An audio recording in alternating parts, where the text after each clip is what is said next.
Ever go past a construction site and wonder, who's in the cab of that earth mover? Or how did they end up there, making sure all that rock and soil gets where it needs to be? Well, this is Taylor. Hey! Taylor went to high school in Lawrence, Kansas, and she always knew she wanted a career in the trades.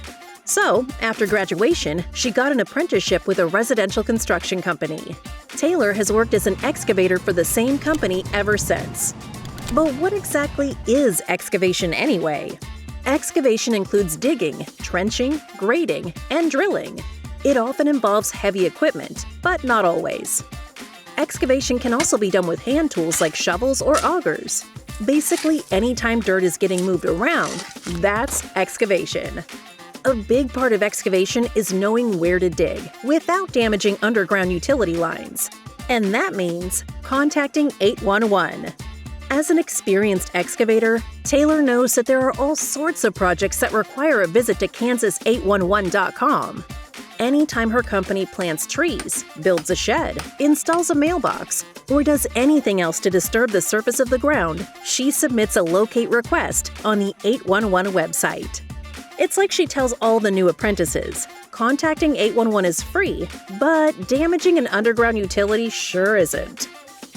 Taylor's company is getting started on a new project. It looks like these homeowners want a sprinkler system, a fence around the backyard, and a nice, spacious new deck. Oh, that's gonna look amazing! Once Taylor knows what kind of work they'll be doing and where they'll be doing it, she starts preparing the area to make sure it's safe to dig. The first step is to do a visual inspection for signs of underground utilities. Manhole covers, utility meters or boxes, transformers, overhead power lines – these are all indications that there are buried lines nearby. The next step is to white line the work area. That is, well, just what it sounds like. Taylor uses white spray paint to mark each area where she plans to dig. Now Taylor is ready to contact 811. This part's easy. All she has to do is grab her laptop and head to Kansas811.com. She just follows the prompts to provide some information about the dig site, and she's done. Locators will be sent out to mark any underground utilities within a few days. And since Taylor has already white-lined the dig areas, they'll know just where to look.